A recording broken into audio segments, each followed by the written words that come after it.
ناظرین آداب، آپ دیکھ رہے ہیں اقرا اردو نیوز۔ میں ہوں حیدر علی۔ اردو کے معروف شاعر راحت اندوری کے انتقال کے بعد کولکتہ کے متعدد شخصیات نے انہیں اپنے اپنے انداز میں یاد کیا۔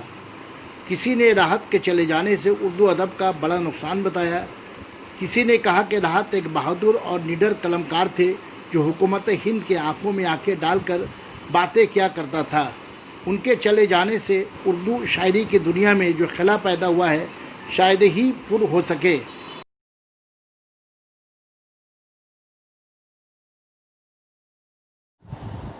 راحت اندوری اب ہمارے درمیان نہیں رہے۔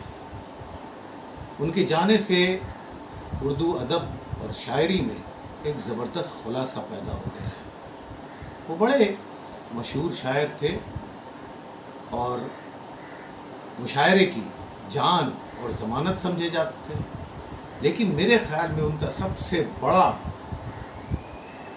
کنٹریبیوشن اردو ادب اور اردو شاعری میں یہ ہے کہ انہی نے ایک سفیر کی حیثیت سے، ایک ایمبیسیڈر کی حیثیت سے کام کیا اور اردو کو غیر اردو طبقے میں بھی بے حد محبوب اور مقبول بنا دیا۔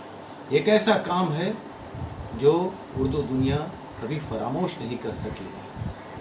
دو شاعر ایسے ہیں، راحت اندوری اور منور رانا، جنہوں نے مشاعرے کے ذریعے اردو زبان کی بڑی خدمت کی ہے۔ اب وہ نہیں رہے، لیکن سچ کہنے کی طاقت، نہایت سادگی اور سہل ممتنع کے ساتھ شعر کہنے کی صلاحیت بڑی زبردست تھی اور بہت کلیئرلی وہ سچ بولتے تھے۔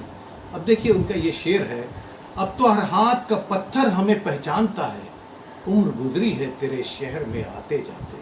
اسی کے ساتھ اگر یہ شعر اگر ہم دیکھیں، جو آج صاحب مسند ہیں کل نہیں ہوں گے، کرایہ دار ہیں ذاتی مکان تھوڑے ہی ہیں۔ یہ بہت آسان ہے، لوگوں کے دلوں کو چھو جاتا ہے اور سچ بات کہتے ہوئے جس بے باکانہ قوت اور جرأت کا اظہار کیا ہے وہ بڑی بات ہے۔ ان کے نہ رہنے سے ہمیں جو صدمہ پہنچا ہے وہ آپ سمجھ سکتے ہیں۔